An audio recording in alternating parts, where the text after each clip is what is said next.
Hello and welcome to my channel. My name is Emma and this channel is about sewing, mainly hand sewing. And today's video is a bit of a catch-up video in which I'm going to talk to you about all of my works in progress and also some things that I've finished recently. So way back in March, I did a video in which I owned up to all of the works in progress that I had on the go, and there was a huge list of projects ranging from long-term projects, big quilt projects, to more shorter term things. And in that video I went through everything and through the reasons why I had stalled on a lot of the projects, because I think it's a useful exercise to do when you have a huge amount of things half made and when you've abandoned some projects, really to go through and think, why did I stop making that, and see if there's something that you can do to rescue the project.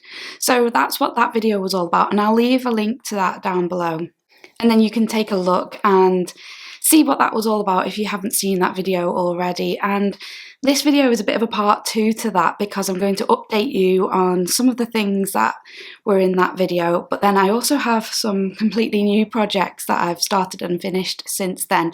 So everything that I'm showing you today, they're all things that I've made over the course of the last 8 months. So it might feel like there's a lot in one video, and that can feel overwhelming, can't it, when we watch people online and see that they've made huge amounts of things. But please know that this is something that's been building up over the last 8 months. So in that video I showed you my Granny Square Liberty quilt. Now that is a quilt that I made way back in, I think, 2020. I just completed the quilt top and then left it. So since then what I've done is I've added on borders and I've quilted it, and I did a video showing you how I used the fusible wadding for that, and I quilted it on my machine. And with hindsight now, I look back on that quilt and I do regret using that fusible wadding. I think that just wasn't for me. It just wasn't right for this project. The quilt was too big and heavy for it. I couldn't get it to work. That's not to say that other people can't, but just for me it didn't work. I think personally I would use the fusible wadding for smaller projects. So it's a learning curve, isn't it?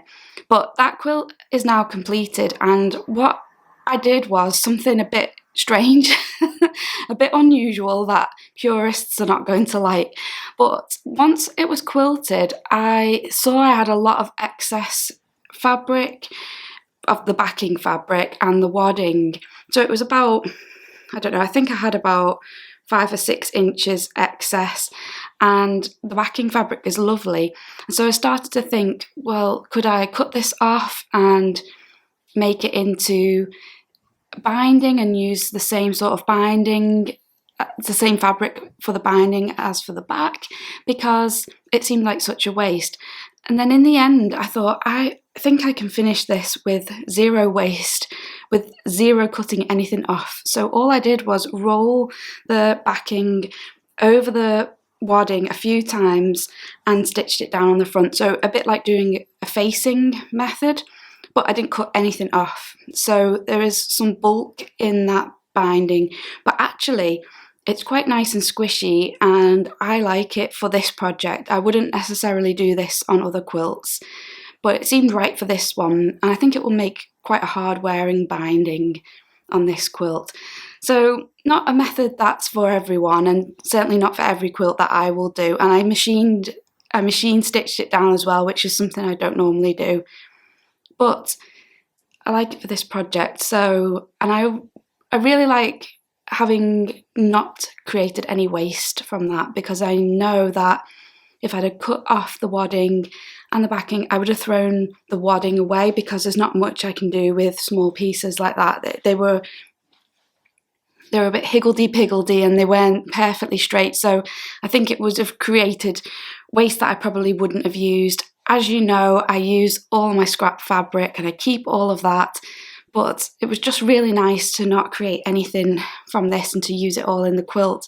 And I think that is something I'm going to look at going forward with new projects, especially big projects.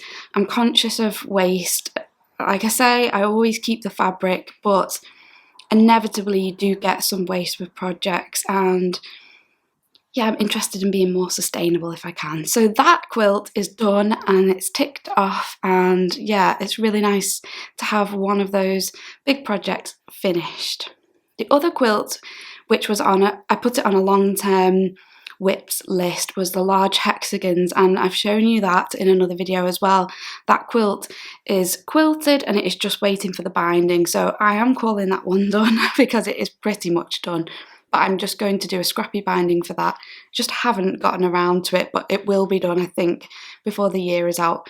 Now that quilt, I used 2 layers of wadding. It's really thick, it's really heavy, it's super warm. And at the moment, even though the weather is pretty grey, it's not that cold. So I'm not sure if I'm going to get much use out of it, but it's nice to have that done. And yeah, 2 big quilts finally finished. Both of those have been ongoing projects for a really long time, so it's really nice to get those ticked off. So before we carry on with the video, I would just like to thank today's sponsor, which is Serious Readers. Now, I've been working with Serious Readers for many years now, and I can't rate them highly enough for the quality of their products and also what a difference it's made to my sewing. So currently it's about 1 o'clock in the afternoon here, but you can see it's actually quite dark in this room. Even though I have windows, there are 4 windows, it's an overcast, dreary day outside and it's quite dark in here, and for fine hand sewing it would be quite difficult to see what you're doing. So I'm really thankful to have my Serious light here. You can see already when I switch it on, it immediately makes such a difference. It really has this lovely natural feeling light that is really comfortable on the eyes. It's definitely bright, but you don't feel any eye strain when you are working under this light because it creates such a warm feeling. It really does feel like you're stitching in daylight because it uses daylight wavelength technology, and that replicates the daylight spectrum as closely as technically possible. So it really just feels so nice to work under this light. I have the high definition tabletop model, and it's also a cordless version, so I can charge it up, pick it up and put it wherever I need it to be. So this is great if you like to do your stitching in different parts of your house, or perhaps you want to use this also as a reading light. You can pick it up and move it around to wherever you need it to be at home. And because the light is so concentrated on one area, if you're sitting in a room with someone who's perhaps watching TV, this isn't going to bother them. It's not going to shine in their eyes and create and disturb them from watching TV. So you get the best of both worlds. You can see what you're doing and you can sit with your family member as well. And yeah, I really recommend the lights. They are such high quality. Like I say, I've been using mine for years now. I have the high definition floor standing plug-in model at home in my sewing room, and I use this cordless model here. So if you would like to find out more about the Serious Lights range, there's a link in the description box below, and if you use my offer code, which is Emma24, that will give you £100 off a high definition light and also free UK delivery. So thank you so much to Serious Readers for sponsoring today's video. So also in that video I showed you that I had 2 block of the month quilt kits from Sew & Quilt, and one of them was the patchwork of the crosses. And the previous video to this one I showed you where I'm up to with that. I hadn't touched it at all, but I felt like getting it out again, and I reorganised myself, so I have everything set up for that. So I haven't made a huge amount of progress on it, but it's ready to pick up when I'm ready to work on it, and that's what I find really helps. If you've got something all set up and prepared and you know what to do when you open the box that it's in, then that really helps to move forward and you're not having to figure out what you need to do next. So yeah, I think I can make some progress on that. But again, it will just be little bits of progress here and there. It's a super long-term project, that one. I'm not in a rush with that one. I just want to enjoy the process. And one thing I really love about getting a block of the month quilt kit is that there really is minimal waste in it. Everything's been cut to the right size. So, you know, you've got to be careful that you don't make a mistake, but there really isn't much waste at the end of it, so I really like the quilt kits for that. The other quilt kit that I've been working on, I mentioned very briefly in that video in March, is the Baskets and Blossoms, or Blossoms and Baskets? Baskets and Blossoms. So here's the picture of what the quilt should look like. So you can see it's alternate basket blocks and granny square blocks or checkerboard blocks. So it's a bit like, very similar block to the Liberty quilt that I've just recently finished. And this was a block of the month last year from Sew and Quilt. They don't sell this at the moment. That's not to say that they won't bring it back. They might do. I don't know. But if you're interested in it, do keep an eye on their website and maybe sign up for their newsletters. They always do great block of the month, so it's worth keeping an eye out for it. But yeah, I was really excited to do this because a basket quilt has been on my quilty bucket list forever. I love basket quilts, and I think I could probably just make basket quilts forever. There's so many different ones you can make. Yeah, really love it. But as soon as I started this, I realised that I was never going to keep up with it. The checkerboard blocks are all machine pieced, which is fine, but the baskets and the flowers are all EPP, and I just realised I wasn't going to be able to keep up with that at all because of the amount of EPP in it. Whilst they only look small, there is a lot of work in them, and also it uses papers, which I just find a bit more difficult these days. So what I did was I adapted the pattern to create the baskets through machine piecing, and then what I'm doing is hand stitching them down onto the blocks, and it's worked really well. So let me show you. So this is the first block. So the only thing that I haven't done is just add the embroidered stems to the flowers, which I will do in no time. That'll be a very quick job.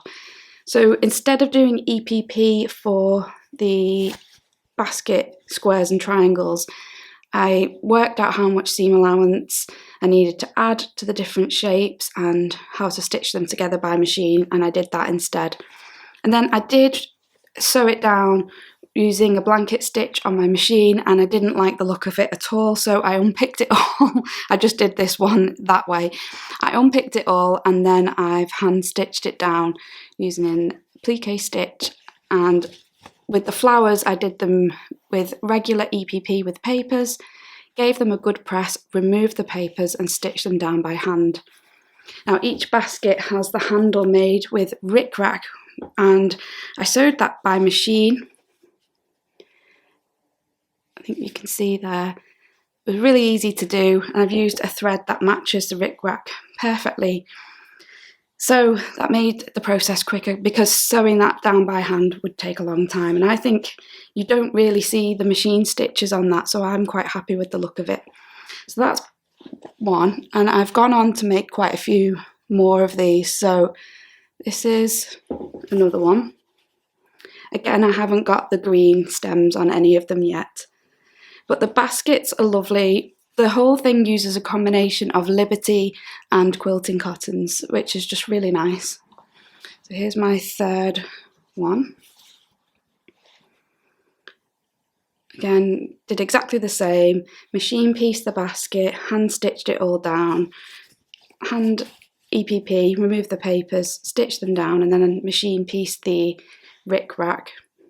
And then I've then gone on to, I've done 3 more baskets, which are like this. I just love the fabrics in them.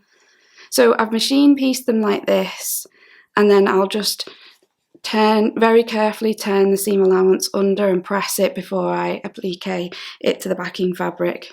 Love this one, really love it. And this one. And then I've got some flowers done, just 2 at the moment. Again, just love the fabrics. These 2 flowers go with this basket. So you can see what they'll look like. So really, really enjoying that. And then So as well as the basket blocks, there are the checkerboard blocks, which are stitched by machine, and I've done quite a lot of those. And I've noticed, I didn't realise this, but I've noticed they're all pretty much blue fabric with the white. So there's some Liberty ones, so this is a Liberty. So, and they're going to go on point. I've made them all like this. They do need trimming down, but at the moment I've just got them untrimmed. So that's a Liberty as well. You can see through. They're just so pretty. This one's not as blue, not really blue at all, but the majority of them are with blue fabric. So I think there's a bit of a blue theme. I just love them. I love the fabrics, and I love it because I wouldn't have picked them, and I just love the scrappy nature of it because they're all different. So I've done quite a lot of these. This is another Liberty one, Forget-Me-Nots. And I love this Liberty one. Look at that. Beautiful. And the very last one is a stripe. So I'm really getting along nicely with that. I've got it all set up at home, not in the studio. So I'm doing it in the evenings as and when I feel like it. So good progress has been made on that. I'm trying to put together a design wall so I can then put the blocks up and arrange them. So when I get further along with that, I'll definitely show you. But at the moment, I'm going at a really good pace with it. And yeah, I think I should get that finished next year. So that's exciting. So when it comes to Christmas, I really do enjoy making either Christmas gifts for my little boy or Christmas decorations. So I've been doing a bit of both actually. So first of all, I bought a kit called the Mousels, I think it's called, and it is from Cool Crafting, and I'll leave a link below to it. I'm sure many of you know Cool Crafting because they have fantastic kits and designs, and they are the home of Lunar Lappin, a very famous bunny which so many people have loved making. I've made a Lunar Lappin in the past and have the books and things like that.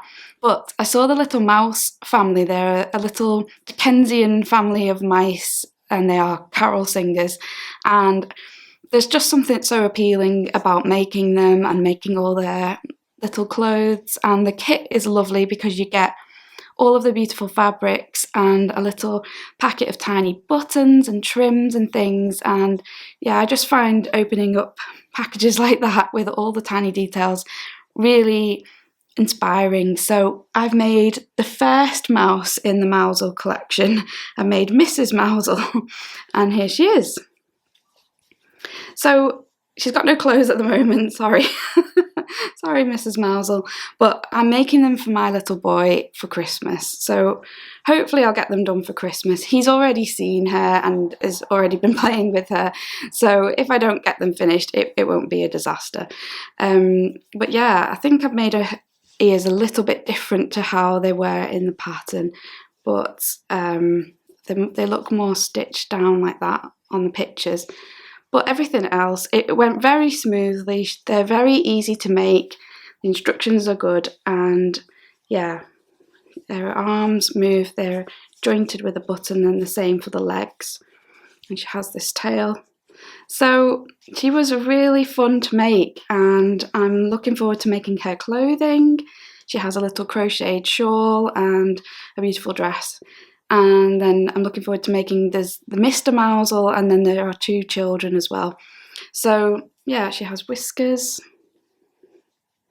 and they gave us safety eyes to pop in, and yeah, she's just great. So that was such a fun project, and 10 out of 10 recommend the kit and the instructions. The instructions came in a beautiful book, really nicely printed. The illustrations, like the diagrams, are very easy to understand. There's beautiful photography in there.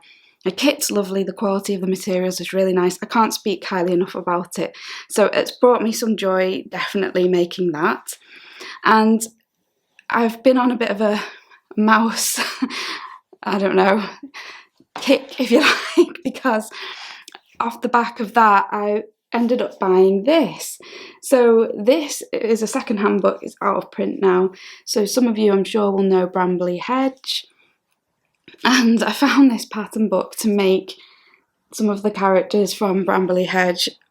This book is from the 80s, I think, so like it's as old as me. But it's pretty adorable. And yeah, I'm just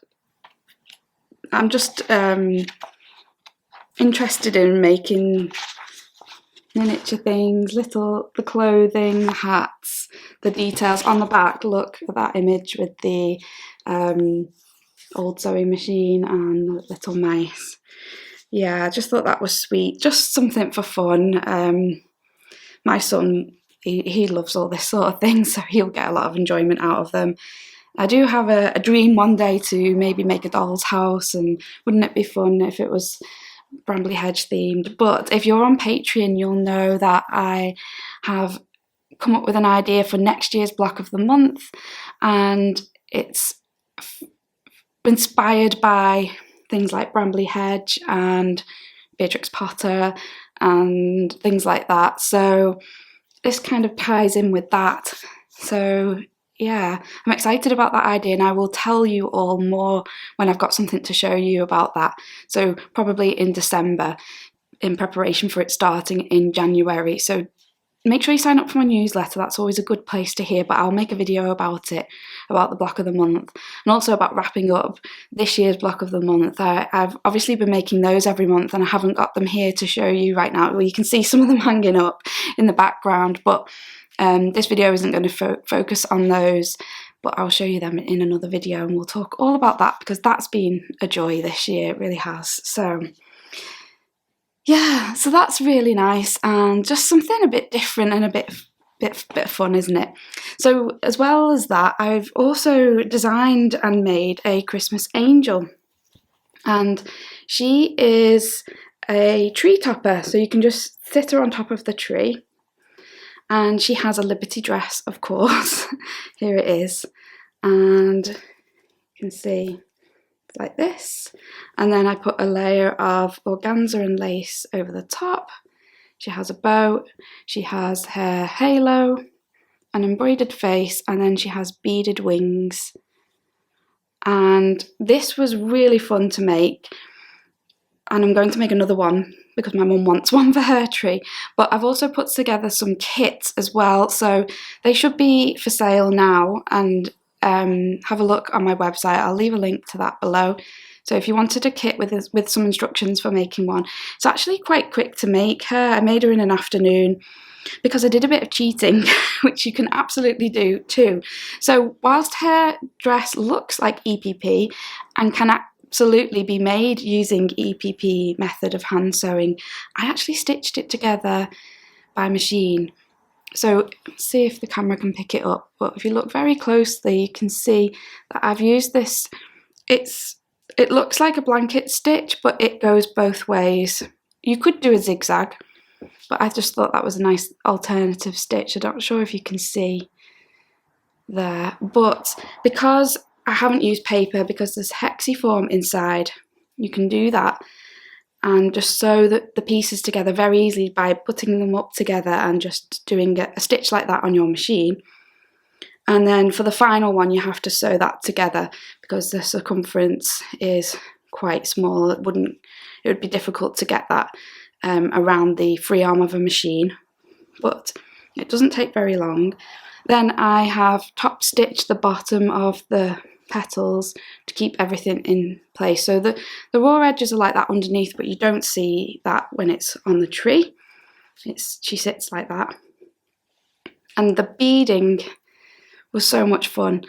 I really, really enjoyed doing that. So yeah, that was lovely, and it's not as difficult to do as you might think.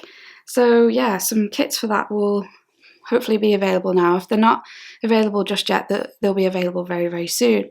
And another thing I've been working on is an embroidery online class, and I just haven't quite finished it off, but I'm so close with it. I've just got one more project to do and then the photographs to take, but all of the lessons are already on there it's just the final project to finish and upload. So that should be going live at some stage soon. Again, best to sign up for my newsletter to find out about that. So I've also been doing a bit of crochet, which I know isn't why many of you will come here. I think most of you are here for the sewing, but I'll just briefly show you my crochet.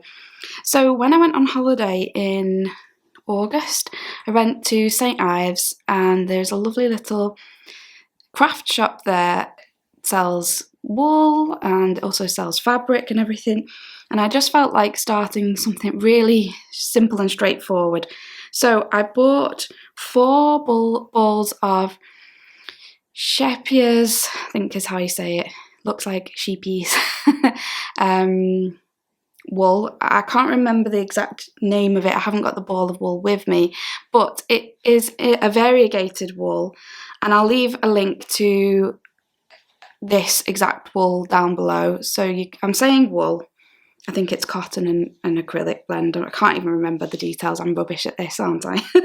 But anyway, it's lovely, the colours are lovely, and I bought 4 balls of it. I think they were 50 grams each, and I wanted to make a really big long scarf that I could wrap around a couple of times, and it was just a really simple treble crochet stitch. And yeah, I quickly realised that 4 balls wouldn't even give me half of the length of scarf I wanted. So instead I used 2.5 balls of it, and I created a cowl basically. I just made a tube, I just crocheted the ends together, and I've been wearing this so much. It's great because you don't have lots of scarf to get in your way. You can just shove it on, put your coat on, and off you go, and it's just very easy to wear. It's really warm, and with the leftover balls that I've got, I'm going to make some mittens, probably just really simple, maybe fingerless ones, and just do the same granny stripe or trebles. I can't remember the proper name for it, I think they're just trebles. I'm going to do the same pattern basically, and the wool has all these colours in it. I say wool, yarn has all these colours in it, and yeah, make some matching mittens. And yeah, that's just a really nice project. It's mindless, you can just pick it up and do it, and yeah, really enjoyed that. And like I say, I've had a lot of wear out of it already, so that was good.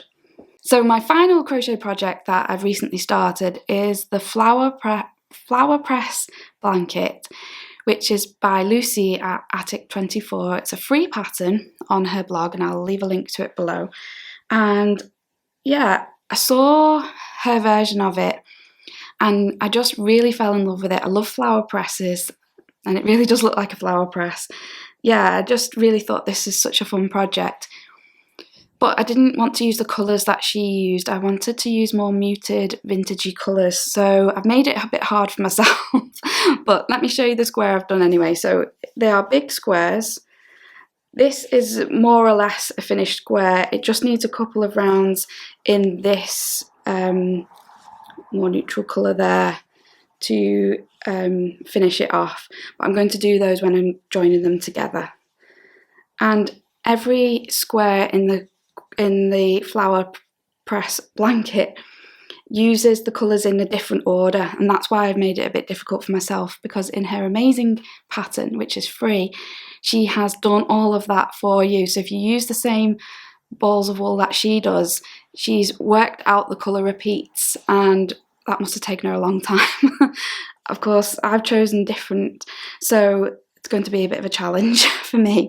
But what I did do, I thought the best thing to do would be to make all of the flowers. So there are 16 squares, I think. So I thought I'll make all of the flowers first, so just the flowers in the centre, in different colour variations, and then I'll go on to do the rest of the stripes, and I'll do each one at a time. So there's always this sort of off-white colour here, but then after that I'll do the stripes different as much as I can throughout the blanket. I don't know if any of that made sense, but it does in my head.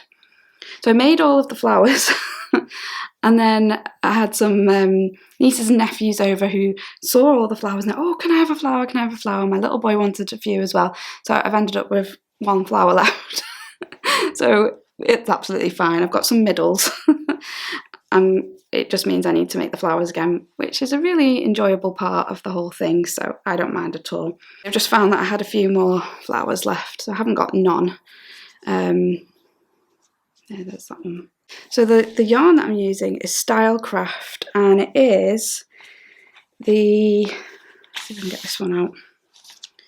It's the Stylecraft Special DK, and I got a lot of the new colours, the Made in Yorkshire colours.